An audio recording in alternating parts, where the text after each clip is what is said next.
Akhir-akhir ini aku ngerasa hari-hari kuliah makin padat ya. Tugas numpuk, presentasi belum siap, belum lagi organisasi. Kadang pengen jeda sebentar buat istirahat, tapi waktu kayaknya nggak cukup. Kalian ngerasa juga nggak?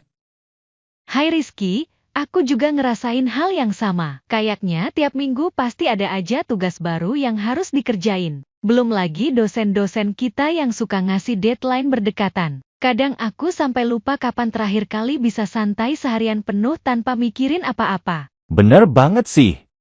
Aku sampai sempat mikir buat ambil cuti 1 semester biar bisa recharge. Tapi ya, kayaknya itu bukan solusi juga. Malah nanti keteteran sendiri. Tapi aku setuju sama kalian, kita butuh waktu buat diri sendiri, bahkan kalau cuma sejam 2 jam buat nonton atau ngopi santai. Iya, aku kadang nyempetin waktu malam-malam buat sekadar nonton YouTube atau main game sebentar, biar otak nggak panas. Tapi jujur aja, aku juga khawatir sama performa kuliah. Takutnya malah jadi turun gara-gara sering cari waktu santai.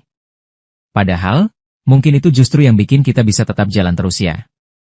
Betul, aku pernah baca, justru orang yang ngasih waktu buat dirinya sendiri itu bisa lebih produktif dalam jangka panjang. Mungkin kita harus belajar ngatur waktu lebih bijak. Misalnya kayak bikin jadwal harian, terus nyempatin waktu khusus buat me time. Gimana kalau kita saling bantu ngatur jadwal? Mungkin bisa saling kasih saran. Setuju tuh.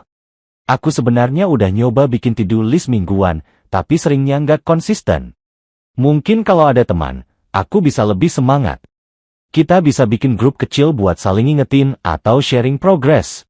Kayak semacam support group gitu, tapi buat urusan kuliah dan mental health. Wah, ide bagus tuh. Kita bisa bikin grup WhatsApp kecil aja, isinya cuma kita bertiga dulu.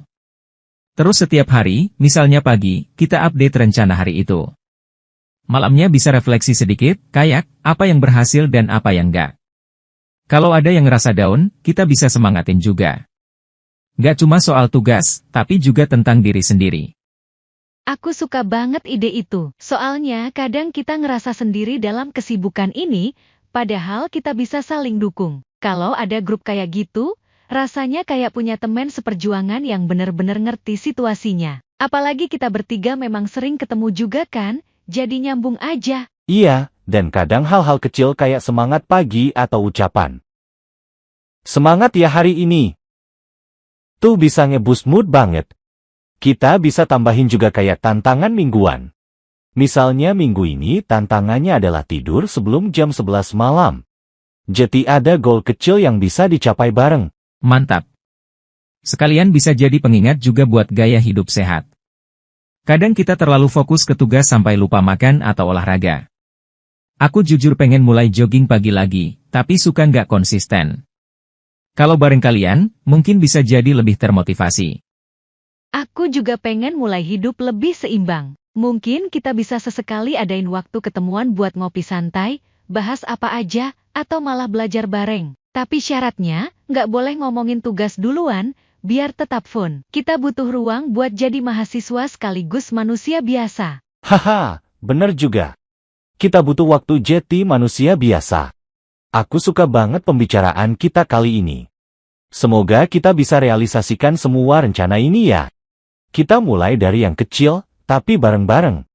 Karena bareng-bareng itu selalu terasa lebih ringan daripada sendiri.